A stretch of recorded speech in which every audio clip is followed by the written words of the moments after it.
to the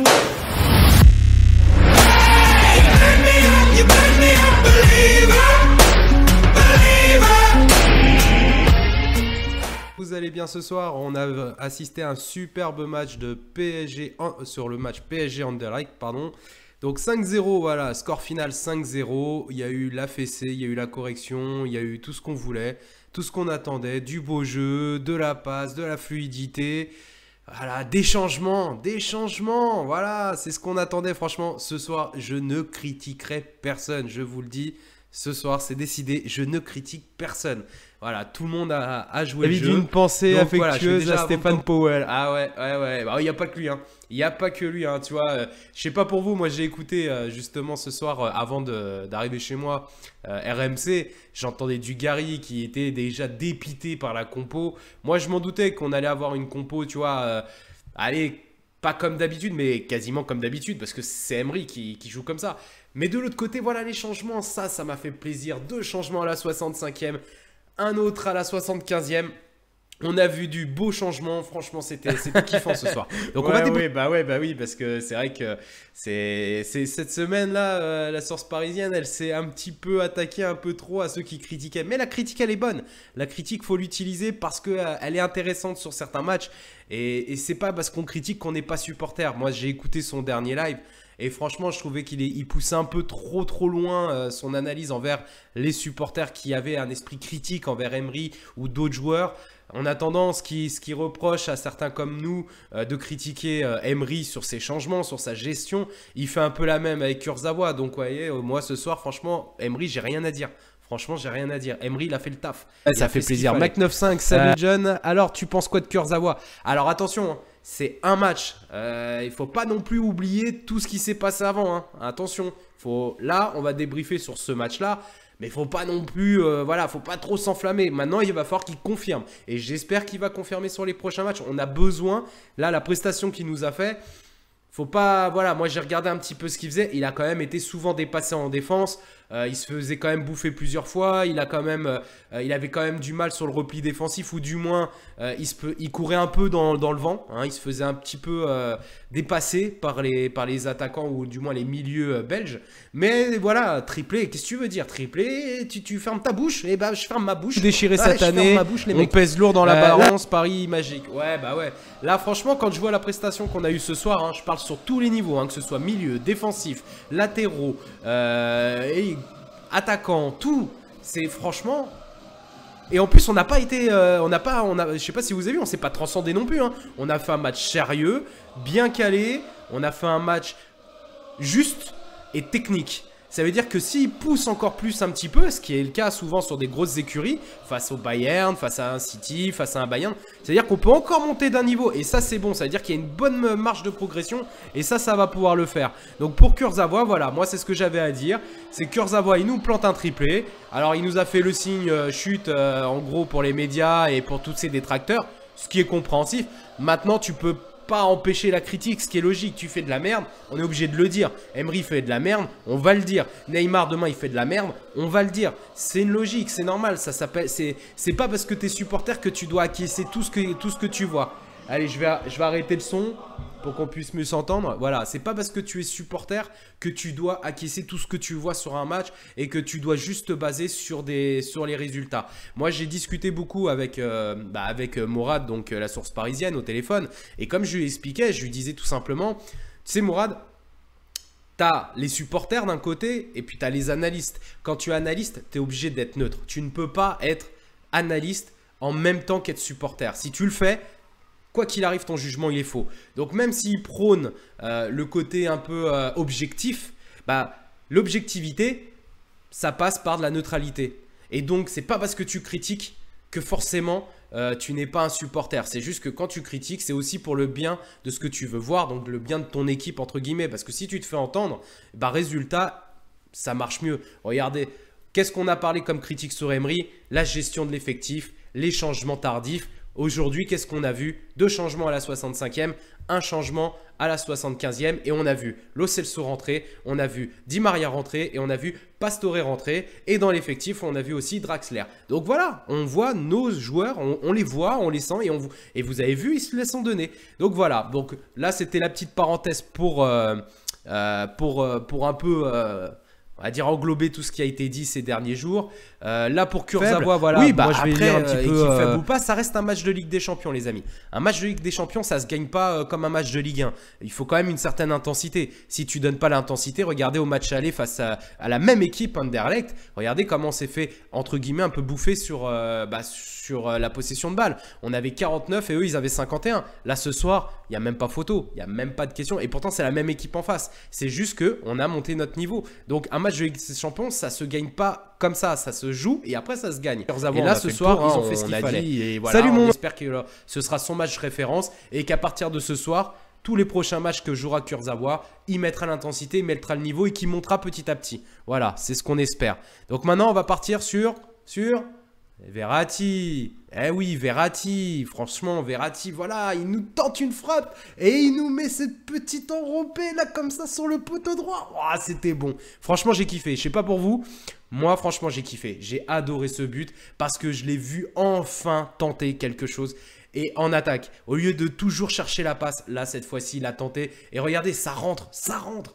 Donc Verratti, on retrouve notre hibou. On retrouve même un hibou XXL, les mecs. Donc moi, j'adore. Moi, j'adore. Je sais pas pour vous, je sais pas comment vous l'avez vu. T'arrives, tu sors le Barça. Mais vas-y, qui c'est qui va vouloir jouer le PSG après? Personne ne voudra jouer le PSG. Et avec une belle manière, une belle correction, moi je veux. Là c'est fini, je veux qu'on efface l'affront qu'on a eu l'année dernière avec un arbitre payé. Je veux que cette année, voilà, on arrive, on met des tarifs 3-0, 4-0, 3-0, 5-0, 7-0.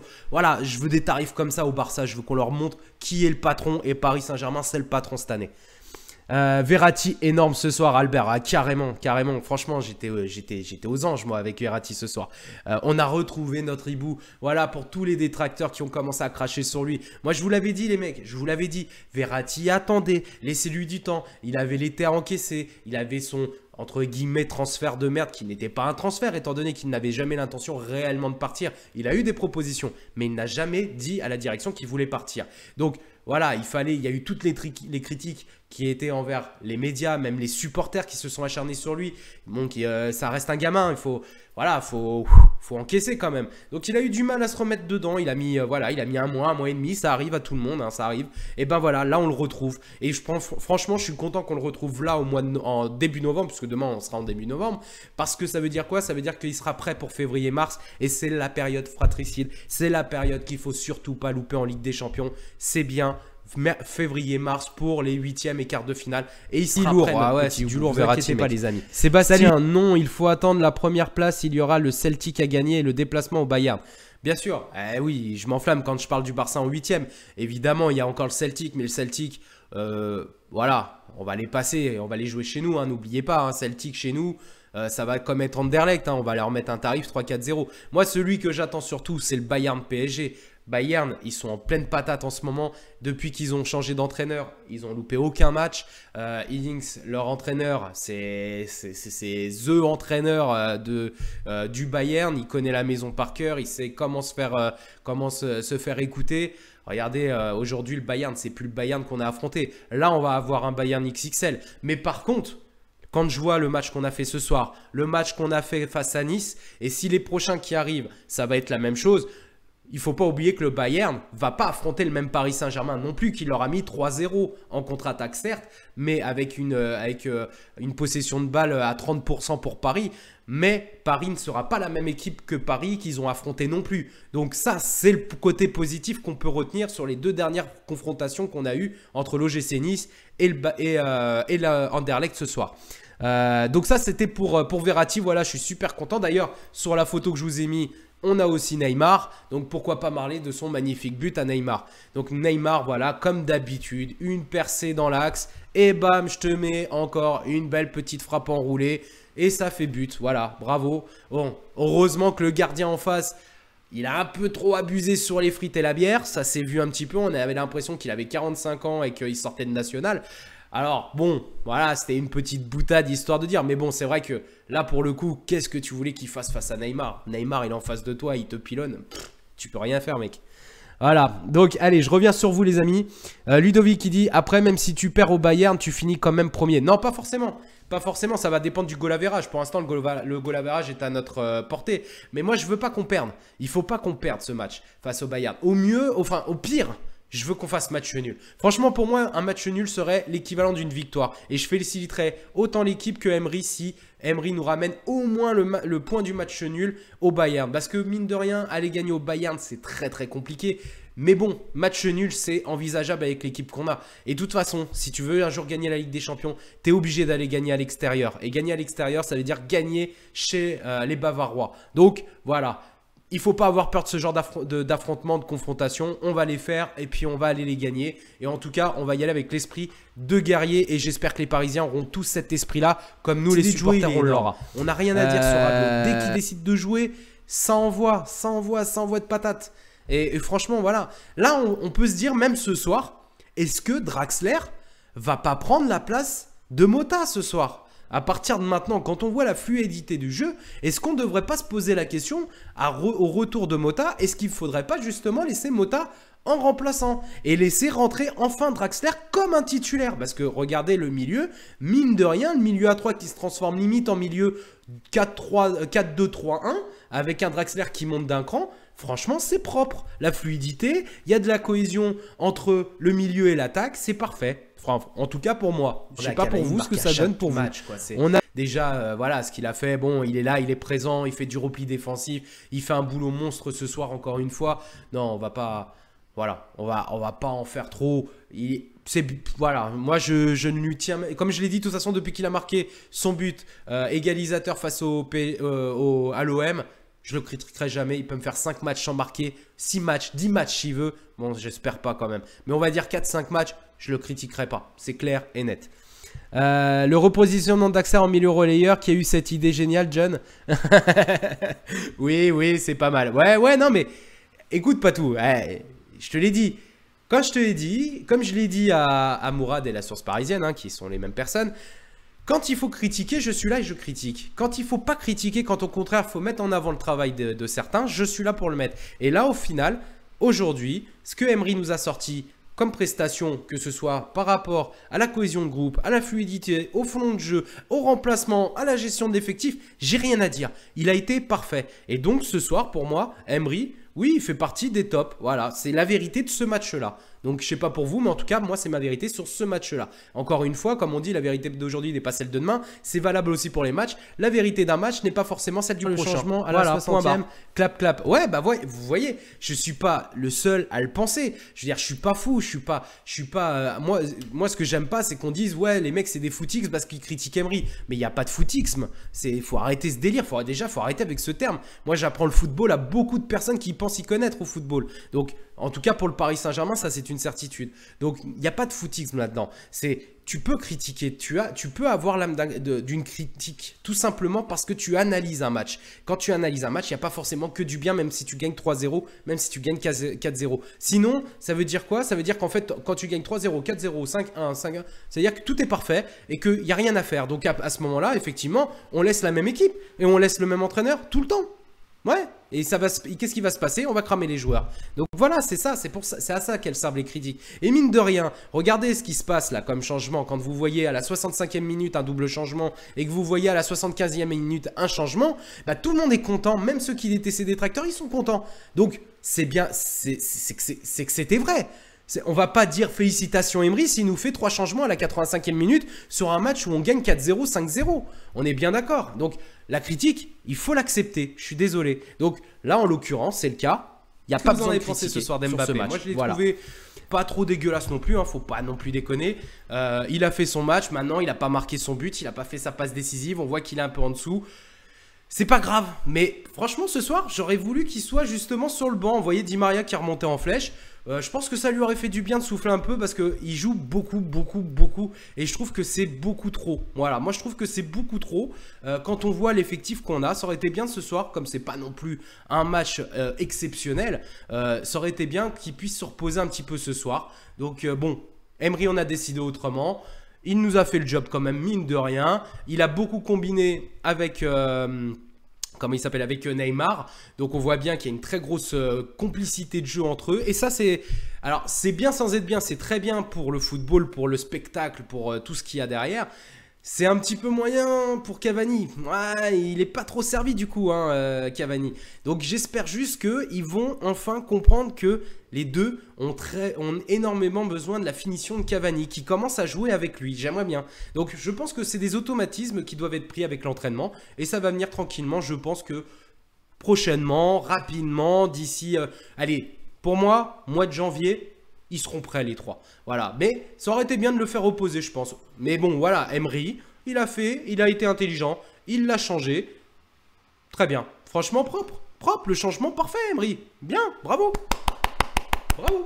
Super. Là, franchement, il n'y a rien à dire. Tes changements, ils sont propres et ils sont cohérents. Surtout, c'est ça qui est important. Draxler, franchement. Allez, ce soir, il nous a montré qu'il était capable de prendre sa place de titulaire. Voilà. Sa place de titulaire, elle est là. Et malheureusement, voilà, il aura fallu que Mota se blesse.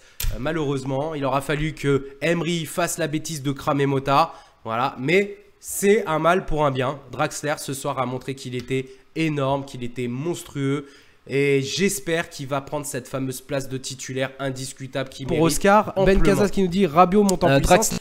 Bah, en fait, ce soir, franchement, c'est très très difficile de trouver quelqu'un qui a moins bien joué qu'un autre. Voilà, c'est très compliqué. Si Kurzawa n'avait pas planté ses 3 buts, je pense que ça aurait été peut-être lui qui aurait été le plus en dessous. Mais sinon, mis à part ça, franchement, il n'y a rien à dire, hein. Toute l'équipe a bien joué. Et Dani Alves, vous avez vu le taulier? Le mec, c'est un taulier. C'est celui qu'il nous fallait. Vous voyez, quand on disait, vous vous souvenez quand on l'a recruté, qu'on entendait déjà les détracteurs dire oui, on recrute un retraité, qu'est-ce qu'il va apporter au PSG? Bah voilà ce qu'il va apporter au PSG.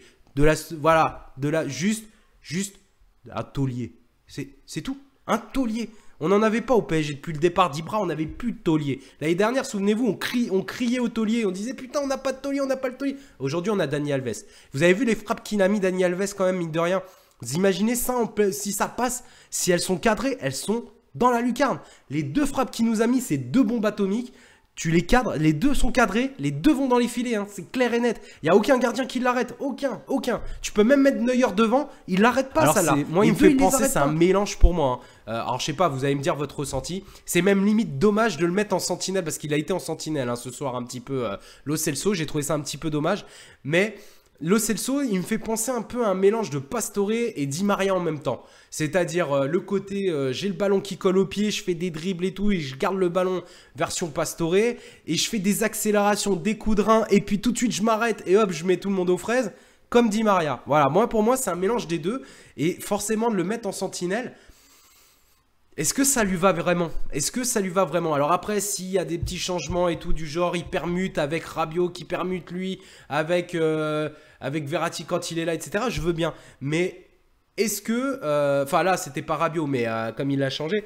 Mais est-ce que pour vous, le côté sentinelle Lo Celso, est-ce que c'est vraiment son poste? J'aimerais savoir ce que vous en pensez. On pourrait avoir une belle âme et très bonne équipe. Voilà, on retrouve aussi une identité. C'est ce qu'on criait quand je parlais de problèmes de fond de jeu, etc., c'était l'identité du Paris Saint-Germain qu'on ne retrouvait pas. Ce soir, franchement, depuis le dernier match face à Nice, on retrouve notre identité. Et notre identité n'est pas de jouer à la contre-attaque, comme la source parisienne me l'a déjà dit, pour me justifier pourquoi on avait un faible taux de possession de balle. Non, la contre-attaque, c'est une de nos armes, certes, mais ça ne doit pas être notre arme principale. Notre arme principale, c'est la possession de balle, la construction à une touche de balle avec de la fluidité et de l'attaque rapide. Voilà, ça c'est le Paris Saint-Germain et on a les joueurs pour jouer comme ça.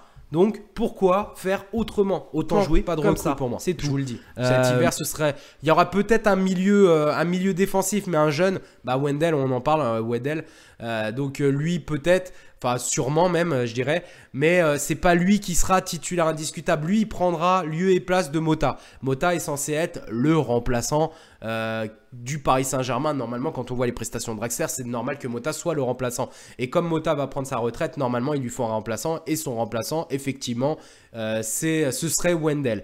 Et sachant que Vous allez me dire, oui, mais d'accord, est-ce qu'on va recruter un autre milieu? Oui, comme je vous l'ai annoncé, un gros milieu est en préparation en termes de transfert. Ce serait soit un Kanté, soit un Nainggolan ou même un Vidal, ce qui est tout à fait possible. Et l'un de ces joueurs-là pourrait intégrer le Paris Saint-Germain qui, lui, devrait remplacer justement le transfert de Matuidi. Pour moi, ce match-là doit être un match simplement, les amis. Et j'espère que ce match référence-là va lui permettre de passer un cap, passer un niveau et d'arrêter ces prestations de merde qu'on a depuis 15 matchs déjà avec lui. Donc voilà, on l'a critiqué certes, mais on a eu des bonnes raisons de le critiquer. Au même titre qu'Emery, on l'a critiqué certes, mais on avait aussi des bonnes raisons de le critiquer. Donc, faut arrêter avec, comme je le dis toujours, arrêter avec « Oui, on a gagné 3-0, on a gagné 4-0, on a gagné 5-0. Oh là là, vous êtes des fous à critiquer. » Mais non, la critique, il faut la prendre parce qu'elle est bonne à prendre. Il faut que ce soit de la critique constructive. Et la critique constructive est intéressante à écouter parce qu'elle te permet aussi de te développer dans ton intellect analyste. Et ça, c'est important pour tous ceux qui suivent le football et tous les supporters parisiens pour qu'ils puissent justement débattre avec cohérence. Areola, alors Areola, voilà. Il n'a pas eu beaucoup de taf. Il a fait une sortie, mais sinon, il a pas eu beaucoup de taf. Donc bon, ça rejoint un peu l'analyse qu'on avait eue face à l'OGC Nice. On ne peut pas trop juger sa performance. En attendant, ça reste un clean sheet. Merci à l'équipe, merci à la défense et merci aux gardiens parce qu'il en faut un quand même. Gaël, homme du match, Emery pour ses changements MDR. Et bah tu vois, franchement, c'est exactement à quoi je pensais. J'avais même envie de mettre Emery homme du match parce que cette victoire, on peut lui la dédier étant donné qu'il a fait tout ce que nous tous ceux qui l'avons critiqué, il a, comme s'il nous avait écouté. Voilà, quand on lui dit, fais rentrer Pastore, fais rentrer Lo Celso, fais rentrer Di Maria, il nous a mis les trois avant la 75e minute. Bah voilà, 5-0, voilà, de la fluidité, du fond de jeu, de l'identité. Donc voilà, pour moi, ce que tu dis, oui, c'est un peu ce que j'ai dit déjà sur le match face à Nice, où je ne comprenais pas pourquoi Lo Celso rentrait avant Pastore, étant donné que pour moi, Pastore devrait être au-dessus de lui, donc devrait rentrer en premier et après Lo Celso. Après, est-ce que c'est une histoire aussi, peut-être pour éviter une possible blessure, une retombée de blessure, c'est aussi possible. Donc là-dessus, on va dire, je me garde de la critique pour ce coup, et étant donné que j'ai dit de toute façon que je ne critiquerai pas Emery ce soir avec le match qu'il vient de nous faire ce soir. Voilà. Homme du match Alves et flop Cavani. Ah d'accord. Cavani pour Mickaël. David qui dit Cavani en flop aussi, je pense, puisque Cavalier, je pense que c'était Cavani. Sylvain, je mets pas Kurzawa. Malgré le triplé, il reste lien sur ses replis défensifs, qui doit être sa priorité s'il prend le risque de monter. Donc je mettrai Draxler pour son travail, malgré les circonstances dans lesquelles il est pour être titulaire ou Emery. Oui, ça se défend, Kiki, Cavani en flop, il a à peu près rien réussi ce soir, mais ça reste le meilleur. Moi, je mettrais pas, Cavani, il faut vraiment qu'il continue comme ça. Que penses-tu des entrées des Argentins? Cavani, putain, en fait, sur les flops, vous dites Cavani. Enfin, j'ai du mal, parce qu'il a fait un gros travail sur la récupération et merde, comment on appelle ça, sur le pressing. Cavani a été énorme en pressing ce soir. Il a empêché les défenseurs et les milieux récupérateurs de relancer les contre-attaques. Donc je suis assez étonné que vous mettiez Cavani. Enfin, moi en flop, si je devais mettre un flop, franchement, moi j'en trouve pas quoi. Sur ce soir, le match il est limite parfait. Hein. Salut Julian.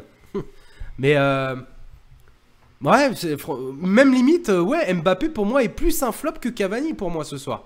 Malgré qu'il a bien joué quand même, qu'il n'a pas été dégueulasse non plus, pour moi, Mbappé a été plus un flop que Cavani. Après, c'est mon avis, hein, et puis chacun ses flops. Dire, oh là là, ça y est, c'est qui? C'est le nouveau coach, ou Paris est sur leur côte? Eh ben non, Paris n'est pas sur leur côte. Et c'est ça tout l'intérêt de cette info, c'est que justement, ces trois entraîneurs-là, vous avez les agents de ces entraîneurs-là, enfin du moins les entourages qui sont proches de ces entraîneurs-là, qui sont en contact actuellement avec Enrique. Enrique se laisse le temps de la réflexion pour savoir qui pourrait-il prendre. Il y aurait 5 noms. Moi, j'en ai réussi à obtenir 3. Mais il y en a 5 des noms, en fait, d'entraîneurs qui pourraient succéder à Emery cet été. Ils attendent les performances d'Emery, justement, sur les 8e, quarts de finale, voire même demi, voire plus. Donc, ils attendent de voir où il va. C'est pour ça d'ailleurs qu'ils ne lui ont pas proposé de prolongation de contrat. Ils attendent février pour savoir ça, février-mars dans cette zone-là, avant de savoir s'ils continuent avec lui ou pas. À l'heure actuelle, Nasser, d'après ce que j'ai compris, a donné carte blanche à Enrique au sujet du poste d'entraîneur. Donc il n'interférera pas. Donc si Enrique décide de changer d'entraîneur, il y aura un changement d'entraîneur, peu importe ce qui se passe. Mais c'est surtout que ces entraîneurs-là, c'est eux qui se sont proposés pour la saison prochaine au PSG. Et ce n'est pas le PSG qui s'intéresse à eux. Donc c'est ça la petite exclue que j'ai, la petite info que j'ai eue. Et franchement, moi je trouve ça plutôt bien, plutôt sympa. Parce que souvenez-vous que depuis un moment, on galère à avoir un bon entraîneur. Souvenez-vous, le nombre d'entraîneurs qu'on a ciblés. Même Simeone, 2 ans qu'il a failli dire oui. Et qu'il n'a pas dit oui d'ailleurs.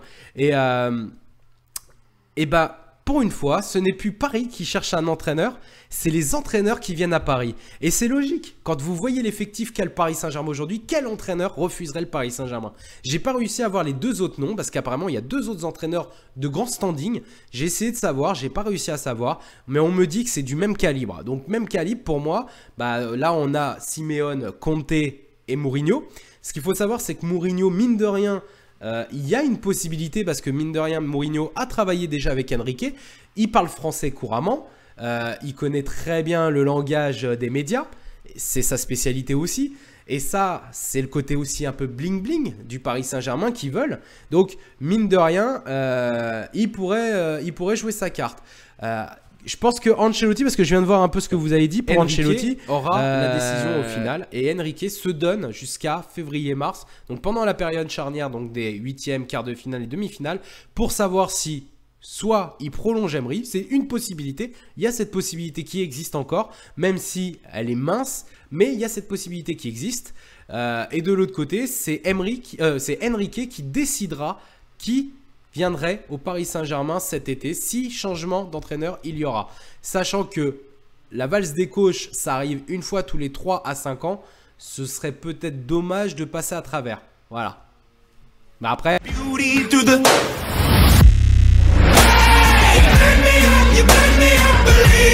You